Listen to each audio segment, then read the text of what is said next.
Potter और आग का प्याला चैप्टर 29 सपना। देखो, दो बातें हो सकती हैं, हरमाइनी ने अपना सिर मलते हुए कहा। विक्टर की नज़र हटते ही या तो मिस्टर क्राउच ने उस पर हमला किया होगा या किसी और ने उन दोनों पर हमला किया होगा। ये मिस्टर क्राउच का ही काम होगा, रॉन ने एकदम से कहा। इसीलिए तो हैरी और डम्बलडोर के वहाँ पहुँचने से पहले ही चले गए, बड़ी तेज़ी से भागे होंगे। नहीं, मुझे ऐसा नहीं लगता, हैरी ने सिर हिलाते हुए कहा। वो बहुत कमज़ोर लग रहे थे, मुझे नहीं लगता कि वो अंतर्ध्यान हो सकते हैं या ऐसा कोई काम कर सकते हैं। हरमाइनी बोली। मैंने तुम्हें कितनी बार बताया है ना कि हॉगवर्ट्स में कोई अंतर्ध्यान नहीं हो सकता। ठीक है, तो ये विचार कैसा है? रॉन ने रोमांच से कहा। क्रम ने क्राउच पर हमला किया। नहीं नहीं नहीं, जरा ठहरो। और फिर उसने खुद को स्तब्ध कर लिया और मिस्टर क्राउच गायब हो गए, है ना? हरमाइनी ने चिढ़कर कहा। ओह हाँ। हैरी, रॉन और हरमाइनी बड़े सवेरे ही अपने कमरों से निकल आए थे और सीरियस को चिट्ठी भेजने के लिए एक साथ उल्लू घर तक गए थे। अब वह खड़े खड़े ओस में भीगे मैदान की तरफ देख रहे थे। तीनों की ही आंखें सूजी थी और चेहरे पीले, क्योंकि वे देर रात तक मिस्टर क्राउच के बारे में बातें कर रहे थे। पूरी घटना दोबारा बताओ हैरी, हरमाइनी ने कहा। मिस्टर क्राउच ने वास्तव में क्या कहा था? तुम्हें बताया तो था, अनाप शनाप बोले जा रहे थे, हैरी ने कहा। वो कह रहे थे कि डम्बलडोर को किसी चीज़ के बारे में चेतावनी देना चाहते हैं। उन्होंने पक्का बर्था जॉर्किंस का जिक्र किया था और उन्होंने कहा था वो मर चुकी है। उन्होंने कहा था कि ये उनकी गलती थी। उन्होंने अपने बेटे का भी जिक्र किया था। हाँ, वो तो उन्हीं की गलती थी, हरमाइनी ने चिढ़कर कहा। वो होश में नहीं थे, हैरी ने कहा। आधे समय तो यही सोच रहे थे कि वो उनकी पत्नी और बेटा दोनों जिंदा है। वो पर्सी से ऑफिस की बातें कर रहे थे, उसे निर्देश दे रहे थे। रॉन ने पूछा। और मुझे बताओ कि उन्होंने, तुम जानते हो किसके बारे में क्या कहा? तुम्हें बताया तो था, हैरी ने धीरे से एक बार फिर कहा। उन्होंने कहा कि वो पहले से ज़्यादा ताकतवर बनने वाला है।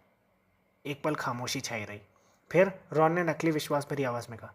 लेकिन जैसा तुमने कहा, वो होश में नहीं थे, इसलिए उनकी आधी बातें तो शायद देर सिर पैर की होगी। जब वो वोल्डेमॉर्ट के बारे में बात करने की कोशिश कर रहे थे तब सबसे समझदारी भरी बातें कर रहे थे, हैरी ने कहा और रॉन की थ्योरी को नज़रअंदाज कर दिया। उस समय उन्हें बोलने में मुश्किल आ रही थी, लेकिन तब वो अच्छी तरह जानते थे कि वो कहाँ हैं और क्या करना चाह रहे हैं। वो बार बार कह रहे थे कि उन्हें डम्बलडोर से मिलना है। हैरी खिड़की से मुड़ा और पटियों को घूरने लगा। उल्लुओं के बैठने के आधे से ज़्यादा स्थान खाली थे। कभी कभार एक आध उल्लू खिड़की से होता हुआ अंदर उड़ आता और रात में शिकार में पकड़े चूहे को अपनी चोंच में दबा लाता।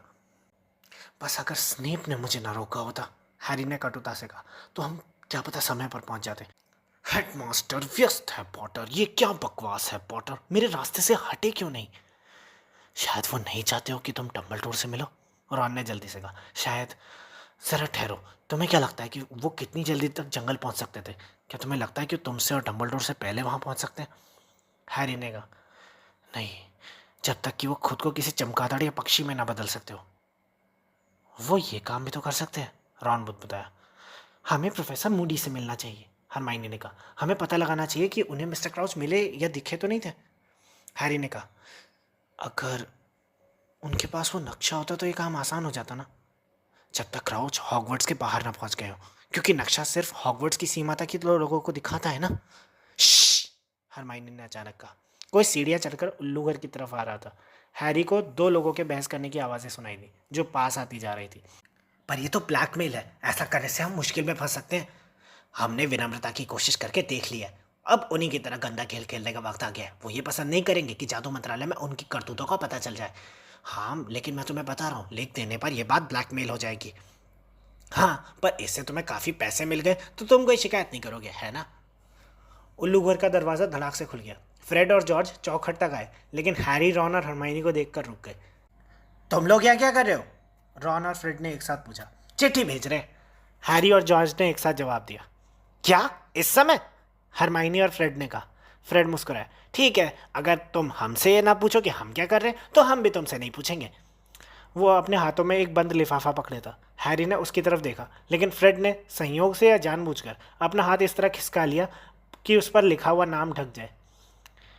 ठीक है, अब हम तुम्हें रोकना नहीं चाहते, फ्रेड ने कहा और झुककर नकली अभिवादन करते हुए दरवाजे की तरफ इशारा किया। रॉन हिला तक नहीं। उसने पूछा, किसे ब्लैकमेल कर रहे हो तुम लोग? फ्रेड के चेहरे से मुस्कान गायब हो गई। हैरी ने देखा कि जॉर्ज ने फ्रेड की तरफ कनखियों से देखा और फिर रॉन की तरफ देखकर मुस्कुरा दिया। उसने आराम से कहा, बेवकूफ़े की बातें मत करो भाई, मैं तो मजाक कर रहा था। मजाक जैसा तो नहीं लग रहा था, रॉन ने कहा। फ्रेड और जॉर्ज ने एक दूसरे की तरफ देखा। फिर फ्रेड ने अचानक कहा, मैंने तुम्हें पहले भी बताया रॉन, अगर तुम अपनी नाक के हुलियों को पसंद करते हो तो दूसरों के मामले से उसे दूर रखो। मुझे तो समझ नहीं आता तुम हर मामले में अपनी नाक घुसेड़ते क्यों हो, लेकिन अगर तुम किसी को ब्लैकमेल करने वाले हो तो इससे मुझे फ़र्क पड़ता है। रॉन बोला, जॉर्ज ने सही कहा था, तुम मुश्किल में फंस सकते हो।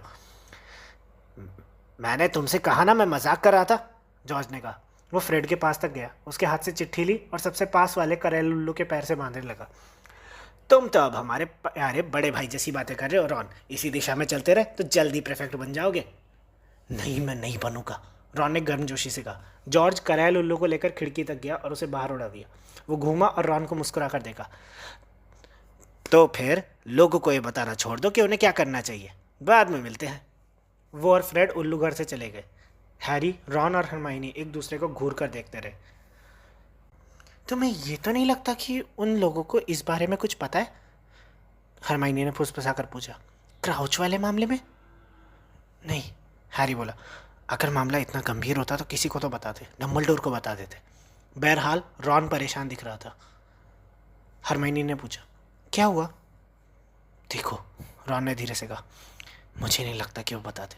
उन लोगों के सिर पर पैसे कमाने की धुन सवार है। ये मुझे तब समझ में आया था जब मैं उनके साथ काफ़ी समय रहता था। पता है ना, जब हम लोगों की बातें बंद थी। हैरी ने उसका अधूरा वाक्य पूरा कर दिया। हाँ, लेकिन ब्लैकमेल? देखो, उनके दिमाग में एक जोक शॉप खोलने का विचार है, रॉन बोला। मुझे लगा था सिर्फ मम्मी को चिढ़ाने के लिए ऐसा कहते होंगे, लेकिन वो लोग सीरियस है। वो जोक शॉप खोलना चाहते हैं हॉगवर्ट्स में। अब उनके पास 1 साल बचा है और वो लगातार कहते रहते हैं कि उन्हें अपने भविष्य के बारे में सोचना चाहिए। डैडी मदद नहीं कर सकते, इसलिए उन्हें अपने दम पर ये काम करने के लिए पैसों की ज़रूरत है। हरमाइनी परेशान दिखने लगी। हाँ, लेकिन पैसे कमाने के लिए वो कोई ऐसा काम तो नहीं करेंगे ना जो कानून के खिलाफ हो, है ना? क्या पता, रॉन ने संदेह से कहा। मैं नहीं जानता, वो नियम तोड़ने की परवाह तो नहीं करते। हाँ, लेकिन ये कानून है, हरमाइनी ने थोड़ा डरते हुए कहा। ये कोई स्कूल का डिसिप्लिन का नियम नहीं है। ब्लैकमेल के लिए कड़ी सज़ा मिलेगी। रॉन, शायद तुम्हें पर्सी को बता देना चाहिए। क्या तुम पागल हो गई हो? रॉन ने कहा। पर्सी को बता दूँ? वो क्राउच की तरह उन्हें तम पिशाचों के हवाले कर देगा। उसने उस खिड़की के बाहर देखा जिससे फ्रेड और जॉर्ज का उल्लू बाहर गया था। फिर वो बोला, चलो चलकर नाश्ता कर लेते हैं। क्या तुम्हें लगता है कि हमें सुबह इतनी जल्दी चलकर प्रोफेसर मूडी से बात करनी चाहिए? हरमाइनी ने घुमावदार सीढ़ियाँ उतरते समय पूछा।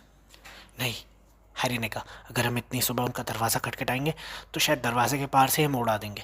वो सोचेंगे कि हम सोते समय उन पर हमला करने की कोशिश कर रहे हैं। हम छुट्टी में पूछ लेंगे। जादू का इतिहास विषय की क्लास पहले कभी इतनी धीमी रफ्तार से नहीं चली थी। हैरी बार बार रॉन की घड़ी देखता रहा। उसने अब अपनी घड़ी पहननी छोड़ दी थी, लेकिन रॉन की घड़ी भी इतनी धीमी रफ्तार से चल रही थी कि उसे पूरा यकीन था कि कहीं ये भी बंद हो गई है। वो तीनों इतने थक चुके थे कि अपने सिर डेस्क पर रखकर सो सकते थे। यहाँ तक कि हरमाइनी भी आम दिनों की तरह नोट्स नहीं लिख रही थी, बल्कि सिर को अपने हाथ पर रखकर प्रोफेसर बेंस को घूर रही थी। हालांकि उसकी आंखें कहीं और देख रही थी। जब आखिरकार घंटी बजी तो वो जल्दी से गुप्त कलाओं से रक्षा के क्लासरूम वाले गलियारे में जाने लगे। प्रोफेसर मूडी उसमें से बाहर निकल ही रहे थे। वो उन्हीं लोगों जितने थके हुए दिख रहे थे। उनकी सामान्य आंख की पलक झुकी हुई थी, जिससे उनका चेहरा और विकृत लग रहा था। प्रोफेसर मूडी, हैरी ने कहा जब वह विद्यार्थियों की भीड़ में से उनके पास जाने का रास्ता बनाने लगे। हेलो पॉटर, मूडी गुर्र रहे। उनकी जादुई आंख फर्स्ट ईयर के 2 गुजरते हुए विद्यार्थियों पर पड़ी, जो घबराकर तेज़ी से चल दिए। फिर उनकी जादुई आंख उनके सिर का पीछा करती रही और उन्होंने फर्स्ट ईयर के विद्यार्थियों को मोड़ पर मुड़ते देखा। इसके बाद वो बोले, अंदर आ जाओ। वो खड़े रहे और उन लोगों को अपने खाली क्लासरूम में अंदर जाने दिया। फिर वो लंगड़ाते हुए उनके पीछे अंदर आए और दरवाज़ा बंद कर दिया। आपको वो मिले? हैरी ने बिना भूमिका बताए सीधे पूछ लिया। Mister crouch? नहीं, मूडी ने कहा और अपनी डेस्क तक गए और उस पर बैठ गए। फिर हल्की सी कराह के साथ अपनी लकड़ी की टांग फैलाई और अपना थर्मस निकाल लिया। क्या आपने नक्शे का इस्तेमाल किया था? जाहिर है, मूडी ने अपने थर्मस में से रस भरे घूंट लेते हुए कहा। पॉटर, मैंने तुम्हारे हिसाब से ही काम किया। मैंने आह्वान मंत्र का प्रयोग करके नक्शे को अपने ऑफिस से जंगल में बुलवा लिया था। वो कहीं भी नहीं थे, रॉन ने कहा। तो क्या वो अंतर्ध्यान हो गए होंगे? हॉगवर्ट्स में कोई भी अंतर्ध्यान नहीं हो सकता, रॉन, हरमाइनी बोली। वो दूसरे तरीकों से भी गायब हो सकते हैं, है ना प्रोफेसर? मूडी की जादुई आंख हिली और हरमाइनी पर टिक गई। तुम भी हॉरर बनने के रूप में करियर बनाने के बारे में सोच सकती हो, उन्होंने उससे कहा। तुम्हारा दिमाग सही तरह से काम करता है ग्रेंजर। हरमाइनी का चेहरा खुशी से गुलाबी हो गया। वो अदृश्य नहीं थे, हैरी ने कहा। नक्शा अदृश्य लोगों को दिखा देता है, इसका मतलब वो मैदान से चले गए हैं। पर अपने दम पर? हरमाइनी ने उत्साह से कहा। या फिर कोई और उन्हें ले गया होगा? हाँ, कोई और भी तो ले जा सकता है। शायद झाड़ू पर खींच कर बैठाया हो और अपने साथ उड़ा ले गया हो। रॉन ने जल्दी से कहा और मूडी की तरफ आशा भरी नजरों से देखा। वो भी ये सुनना चाहता था कि वो भी औरत बन सकता है। हम अपहरण को भी नजरअंदाज तो नहीं कर सकते, मूडी गुर्रा कर बोले। तो रॉन बोला, आपको क्या लगता है वो हॉग्समीड में कहीं होंगे? कहीं भी हो सकते हैं, मूडी ने अपना सिर हिलाते हुए कहा। हम तो यकीन के साथ सिर्फ इतना ही कह सकते हैं कि वो यहाँ नहीं है। उन्होंने जोरदार जम्हाई ली, इतनी कि उनके घावों के निशान फैल गए और उनके मुंह के अंदर कई दांत गायब दिखे। फिर वो बोले, डम्बलडोर ने मुझे बताया कि तुम तीनों खुद को जासूस मानते हो, लेकिन तुम क्राउच के मामले में कुछ नहीं कर सकते। अब मंत्रालय उनकी खोज करेगा। डम्बलडोर ने खबरें भिजवा दी है। पॉटर, तुम अपना ध्यान तीसरे काम पे लगाओ। क्या? हैरी ने कहा। अरे हाँ, वो जब से पिछली रात को क्रम के साथ भूल भुलैया से वापस आया था, तब से उसने एक बार भी इस बारे में नहीं सोचा था। इस बार तो मामला तुम्हारा जाना पहचाना है, मूडी ने हैरी की तरफ देखते हुए अपनी निशान भरी खूंटीदार ठोडी को खुजाते हुए कहा। जैसा कि डम्बलडोर ने मुझे बताया, इस तरह के काम तो तुम पहले भी कई बार कर चुके हो। तुमने अपने फर्स्ट ईयर में पारस पत्थर की रक्षा करने वाली कितनी बाधाओं को पार किया था। हमने भी मदद की थी, रॉन जल्दी से बोला। मैंने और हरमाइनी दोनों ने मदद की थी, मूडी मुस्कुराकर बोले। तो फिर इस बार भी प्रैक्टिस करने में उसकी मदद करो। इसके बाद भी अगर वो जीता नहीं तो मुझे बड़ी हैरानी होगी। इस बीच पॉटर, पूर्ण सावधानी, पूर्ण सावधानी। उन्होंने अपने थर्मस में से लंबा घोंट लिया और उनकी जादुई आंख खिड़की पर मंडराने लगी। खिड़की से डम्स्ट्रैंग के जहाज का सबसे ऊपर का पाल दिख रहा था। तुम दोनों, उनकी सामान्य आंख रॉन और हरमाइनी पर थी। पॉटर के करीब ही रहना, ठीक है? मैं सभी चीजों पर नजर रख रहा हूं। फिर भी जितनी आंखें उतना अच्छा। सीरियस ने अगली सुबह ही उनके उल्लू को वापस भेज दिया। वो उसी पल हैरी के पास पंख फड़फड़ाता हुआ नीचे उतरा, जिस पल एक पिंगल उल्लू दैनिक जादूगर की प्रति लेकर हरमाइनी के पास आया। उसने अखबार लिया, पहले कुछ पेज देखी और बोली, हाँ, उसे क्राउच की हवा तक नहीं लगी है। फिर वह हैरी और रॉन के साथ सीरियस की चिट्ठी पढ़ने लगी, ताकि जान सके कि रात को हुई घटनाओं के बारे में सीरियस क्या कहता है। हैरी, तुम कर क्या रहे थे? विक्टिम क्रम के साथ जंगल के पास घूम रहे थे।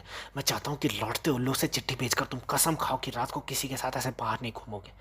हॉगवर्ट्स में कोई बहुत खतरनाक इंसान है। मुझे साफ दिख रहा है कि वो क्राउच को डम्बलडोर तक नहीं पहुंचने देना चाहता था, और तुम अंधेरे में शायद उससे एक हाथ की दूरी पर रहे होंगे। तुम्हारी जान जा सकती थी। तुम्हारा नाम आग के पहले से संयोग से नहीं निकला था। अगर कोई तुम पर हमला करने की कोशिश कर रहा है तो ये उसका आखिरी मौका है। रॉन और हरमाइनी का साथ ही रखना। शाम के बाद गरुड़द्वार हॉल से बाहर मत निकलना और तीसरे काम की तैयारी करना। स्तब्धीकरण और निरस्त्रीकरण मंत्रों का अभ्यास करो। कुछ आक्रामक मंत्रों से भी मदद मिलेगी। क्राउच के बारे में तुम कुछ नहीं कर सकते। अपना दिमाग स्थिर रखो और अपना ध्यान रखो।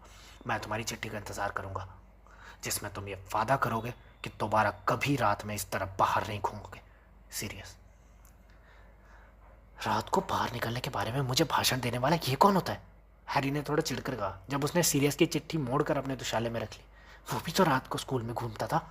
हैरी, वो तुम्हारी चिंता करता है, हरमाइनी ने तीखी आवाज में कहा, मूडी और हैग्रिड की तरह। मान लो उसकी बात। किसी ने भी मुझ पर पूरे साल भर हमला करने की कोशिश नहीं की है, हैरी ने कहा। किसी ने मेरे साथ कुछ नहीं किया, सिर्फ तुम्हारा नाम आग के प्याले में डाला है। और हैरी, जिसने भी ये काम किया है उसने ऐसा किसी कारण से ही किया होगा। स्नफल्स सही कह रहा है। शायद वो व्यक्ति सही मौके का तलाश में हो। शायद वो इस काम के दौरान तुम पर हमला करे। देखो, हैरी ने अधीरता से कहा, चलो मान लेते हैं स्नफल्स सही कह रहा है और किसी ने क्रम को स्तब्ध करके क्राउच का अपहरण कर लिया। इसका मतलब ये है कि हमारे पास ही वो पेड़ों में छुपा होगा। लेकिन उसने तब तक इंतजार किया ना, जब तक कि मैं वहाँ से चला नहीं गया। इसके बाद उसने ये काम किया, तो मतलब ये हो सकता है कि मैं उसका निशाना नहीं था, है ना? अगर जंगल में तुम्हारी हत्या हो जाती तो ये दुर्घटना नहीं लगती, हरमाइनी ने कहा। लेकिन अगर तुम किसी काम के दौरान मारे जाते हो। जिसने भी ये किया होगा उसने क्रम पर हमला करते समय तो ये नहीं सोचा, है ना? हैरी ने कहा। उसने उसी समय मुझे भी क्यों नहीं निपटा दिया? अगर वो ऐसा कर देता तो ये लगता कि क्रम और मुझ में द्वंद्व युद्ध या लड़ाई हुई होगी। हैरी, मुझे ये मामला जरा भी समझ में नहीं आ रहा, हरमाइनी हताशा से बोली। मैं तो बस इतना जानती हूँ कि बहुत सी अजीब चीज़ें हो रही हैं जो मुझे अच्छी नहीं लग रही। मूडी सही कहते हैं, स्नफल्स भी। तुम्हें तीसरे काम की तैयारी करनी चाहिए फ़ौरन। लेकिन पहले तुम स्नफल्स को लिखकर वादा करो कि दोबारा चोरी छुपे अकेले नहीं घूमोगे। हॉगवर्ट्स का मैदान कभी इतना आकर्षक नहीं लगा था जितना कि अब लग रहा था, जब हैरी को अंदर रुकना पड़ रहा था। अगले कुछ दिनों तक उसने अपना सारा खाली समय हरमाइनी और रॉन के साथ लाइब्रेरी में आक्रामक मंत्रों की तलाश में बिताया। या फिर खाली क्लासरूम में चोरी से प्रैक्टिस करने में। हैरी स्तब्धीकरण मंत्र सीख रहा था, जिसका उसने पहले कभी इस्तेमाल नहीं किया था। समस्या यह थी कि इसकी प्रैक्टिस के लिए रॉन और हरमाइनी को त्याग काफ़ी करना पड़ता था। क्या आप मिसेस नॉरिस को उठाकर नहीं ला सकते? रॉन ने सोमवार को लंच के समय सुझाव दिया, जब वो सम्मोहन के क्लासरूम में अपनी पीठ के बल लेटा था, क्योंकि हैरी ने 5वीं बार उसे स्तब्ध और पुनर्जीवित किया था। हम उसे भी तो स्तब्ध करने की प्रैक्टिस कर सकते हैं, या डॉबी का इस्तेमाल कर सकते हैं। हैरी, मैं शर्त लगाता हूँ तुम्हारी मदद के लिए तो वो कुछ भी कर सकता है। मैं शिकायत नहीं कर रहा हूँ, उसने अपनी पीठ सहलाते हुए और धीरे धीरे खड़े होते हुए कहा। पर मेरा पूरा शरीर दुख रहा है। तुम कुशन पर ठीक से नहीं गिर रहे हो, है ना? हरमाइनी ने अधीरता से कहा, जब वो उन कुशन के ढेर को दोबारा जमाने लगी जिनका इस्तेमाल उन्होंने सम्मोहन की क्लास में तिलांजलि मंत्र सीखते समय किया था। कुशन्स पर गिरने की कोशिश करो ना। स्तब्ध होने के बाद निशाना ज़्यादा अच्छा नहीं हो पाता हरमाइनी, रॉन ने गुस्से से कहा। तुम खुद कोशिश करके क्यों नहीं देखती? मुझे लगता है हैरी को ये मंत्र तो अब अच्छी तरह आ चुका है, हरमाइनी ने जल्दी से कहा। और हमें निरस्त्रीकरण मंत्र के बारे में चिंता करने की ज़रूरत नहीं, क्योंकि वो पहले से ही काम जानता है। मुझे लगता है हमें आज शाम कुछ आक्रामक मंत्र देखने चाहिए। उसने उन आक्रामक मंत्रों की सूची की तरफ देखा जो उन्होंने लाइब्रेरी में बैठकर बनाई थी। मुझे ये वाला पसंद आ रहा है, उसने कहा। बाधा मंत्र। हैरी, जो भी तुम पर हमला करने की कोशिश करेगा ये उसकी गति को धीमा कर देगा। इसी से शुरू करते हैं। घंटी बजी। उन्होंने जल्दी से कुशन्स को फ्लिटविक की अलमारी में रख दिया और क्लासरूम से निकल गए। डिनर पर मिलते हैं, हरमाइनी ने अंकों का जादुई महत्व की क्लासरूम की तरफ जाते हुए कहा। हैरी और रॉन उत्तरी मीनार में ज्योतिष के क्लासरूम की तरफ जाने लगे। ऊंची खिड़कियों से गलियारे में तेज़ धूप आ रही थी। बाहर आसमान इतना नीला था कि ऐसा लग रहा था जैसे इस पर रंग रोगन किया गया हो। ट्रिलॉनी का कमरा तो आज उबल रहा होगा, वो कभी उस आग को बुझाती ही नहीं है, और रॉन ने कहा जब वो सफ़ेद सीढ़ी और चोर दरवाजे की तरफ जाने वाली सीढ़ियों पर चढ़ने लगे। उसने ठीक कहा था, धुंधली रोशनी से भरा कमरा वाकई बहुत गर्म था। आग का सुगंधित धुआं आज हमेशा की अपेक्षा ज़्यादा भारी था। हैरी का दिमाग घूम गया। वो एक पर्दे वाली खिड़की के पास जाकर बैठने लगा। जब प्रोफेसर ट्रिलॉनी दूसरी तरफ देख रही थी और अपने फंसे हुए शॉल को एक लैंप से निकाल रही थी, तो उसने खिड़की को 1 इंच खोल दिया और अपनी कुर्सी पर टिक कर बैठ गया ताकि हल्की हल्की हवा उसके चेहरे पर पड़ती रहे। ये बहुत ही आरामदेह था। प्यारे बच्चों, प्रोफेसर ट्रिलॉनी ने विद्यार्थियों के सामने अपनी पंखदार कुर्सी पर बैठते हुए और अपनी बड़ी बड़ी आंखों से उन्हें देखते हुए कहा, हमने ग्रहों के आधार पर भविष्यवाणी करने का काम लगभग पूरा कर लिया है। बहरहाल आज मंगल के प्रभावों की जांच करने का बहुत अच्छा मौका है, जिसकी स्थिति इस समय बड़ी ही दिलचस्प है। तुम सभी लोग इस तरफ देखो, मैं रोशनी को थोड़ा धीमा कर देती हूँ। उन्होंने अपनी छड़ी लहराकर लैंप बुझा दिया। अब सिर्फ आग की ही रोशनी आ रही थी। प्रोफेसर ट्रिलॉनी झुकी और उन्होंने अपनी कुर्सी के नीचे से सौर परिवार का एक छोटा मॉडल निकाला जो कांच के गुंबद में बंद था। ये बहुत सुंदर था। 9 ग्रहों के चारों तरफ उनके चंद्रमा घूम रहे थे। सूर्य और सभी ग्रह कांच के नीचे हवा में झूल रहे थे। हैरी ने अलसाए अंदाज में देखा जब प्रोफेसर ट्रिलॉनी बताने लगी कि मंगल नेपच्यून के साथ कितना अच्छा कोण बना रहा था। भारी खुशबूदार धुआं उनकी तरफ आ रहा था और खिड़की से आती हवा उसके चेहरे पर पड़ रही थी। पर्दे के पीछे उसे कहीं पर किसी बीटल की भिन भिन की आवाज़ सुनाई दे रही थी। उसकी पलकें भारी होने लगी। वो एक बाज उल्लू की पीठ पर सवार था और साफ नीले आसमान में उड़ता हुआ एक पहाड़ी पर बने पुराने मकान की तरफ जा रहा था जो आइवी के बेल से ढका था। हैरी के चेहरे पर हवा के सुखद झोंके पड़ रहे थे। फिर वो नीचे उतरने लगे जब तक कि वो उस मकान की ऊपरी मंजिल की अंधेरी और टूटी हुई खिड़की तक नहीं पहुंच गए और उसमें से अंदर नहीं चले गए। अब वो एक अंधेरे गलियारे से उड़ते हुए बिल्कुल आखिरी छोर पर बने कमरे की तरफ जा रहे थे। वो दरवाजे से घुसकर एक अंधेरे कमरे में गए जिसकी खिड़कियां बंद थी। हैरी उल्लू की पीठ से उतर गया। अब उल्लू कमरे में पंख फड़फड़ाते हुए उड़ रहा था। हैरी की निगाह एक कुर्सी पर जमी थी जिसकी पीठ उसी की तरफ थी। कुर्सी के पास फर्श पर 2 काली आकृतियां थी, दोनों हिल रही थी। एक बड़ी नागिन थी, दूसरा एक आदमी था, एक नाटा गंजा होता आदमी जिसकी आंखें पानीदार और नाक नुकीली थी। वह अंगीठी के पास वाली दरी पर सुबक रहा था। तुम्हारी किस्मत अच्छी है वमटेल, एक ठंडी और तीखी आवाज़ उस कुर्सी की गहराई से आई जिस पर उल्लू उतरा था। तुम सचमुच बहुत खुशकिस्मत हो। तुम्हारी गलती से सब कुछ बर्बाद नहीं हुआ, वो मर चुका है। मेरे मालिक, फर्श पर पड़े आदमी ने आ भरते हुए कहा, मेरे मालिक, मैं बहुत खुश हूँ और बहुत दुखी भी। नागिनी, तुम्हारी तो किस्मत ही खराब है। मैं अब वर्मटेल को तुम्हें नहीं खिलाऊंगा, लेकिन चिंता मत करो, चिंता मत करो, अभी हैरी पॉटर तो है। नागिनी फुफकारने लगी। हैरी को उसकी हिलती हुई जीभ दिखाई दी। वर्मटेल, ठंडी आवाज आई, अब मैं तुम्हें एक और चेतावनी देता हूं कि तुम्हारी एक भी गलती बर्दाश्त नहीं होगी। मेरे मालिक, नहीं नहीं, मैं आपके हाथ जोड़ता हूँ मालिक। कुर्सी की गहराइयों से एक छड़ी की नोक उभरी। ये वर्मटेल की तरफ तनी हुई थी। ठंडी आवाज ने कहा, पीड़ित हो। वर्मटेल चीखने लगा। वो इस तरह चीख रहा था जैसे उसका पूरा शरीर आग में झुलस रहा। वो चीख हैरी के कानों में भर गई और उसके माथे का निशान दर्द से जलने लगा। वो चीखने लगा। वोल्डेमॉर्ट उसकी आवाज सुन लेगा। वो जान जाएगा कि हैरी वहीं पर था। Harry, Harry! हैरी ने अपनी आंखें खोली।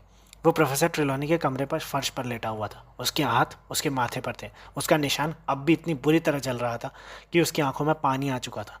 दर्द बहुत ज़्यादा और वास्तविक था। सभी विद्यार्थी उसके चारों तरफ खड़े थे। रॉन उसके पास घुटनों के बल बैठा था और दहशत में था। तुम ठीक तो हो दोस्त? उसने पूछा।